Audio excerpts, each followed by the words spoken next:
Today we are going to start next chapter, chapter 6, tissue.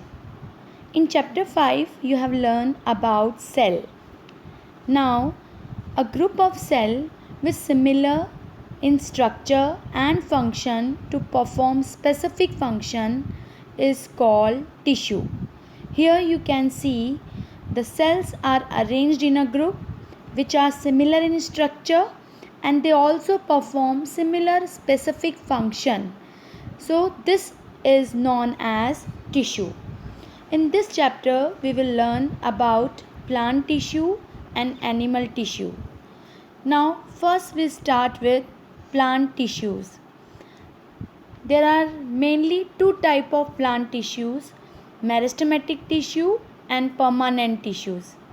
Meristematic tissues in plants which still have capability to divide. That means in their whole life they can divide and continue with their growth. But the second type of tissue is permanent tissue which lose their capability to divide.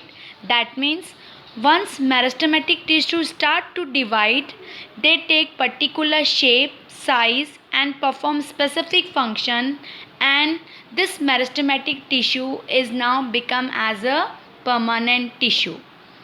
So this phenomena that meristematic tissue converts into permanent tissue is known as differentiation. Now next we are going to start to explain you the type of meristematic tissue. In meristematic tissue, as I told you, they continue to divide.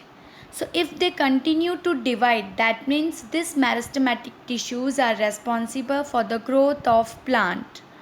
There are three types of meristematic tissue: apical, intercalary and lateral meristematic tissue.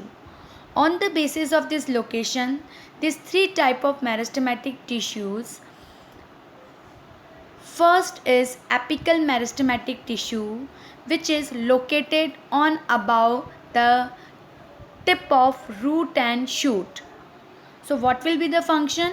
If these are present on the tip of root and shoot, they will continue to divide and it's responsible for the length of root and shoot. Next is intercalary meristematic tissue. This red part of intercalary meristematic tissue, it is present on internode.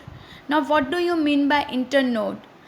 The point from which any branch is arising is known as nodes, and in between the space of two nodes, this part is known as internodes. So on about this internodes, this intercalary meristematic tissues are present, and if intercalary meristematic tissue continue to divide, it is responsible for the growth of branches. Next is lateral meristematic tissue. This lateral meristem is present, you can see the red part on side of the root and shoot. If these sides of lateral meristemic is continue to divide, so what you will see, they will increase the width or girth of the stem or root in a plant. So we have learned either it's apical, intercalary or lateral meristem. They are continue to divide and responsible for the plant growth.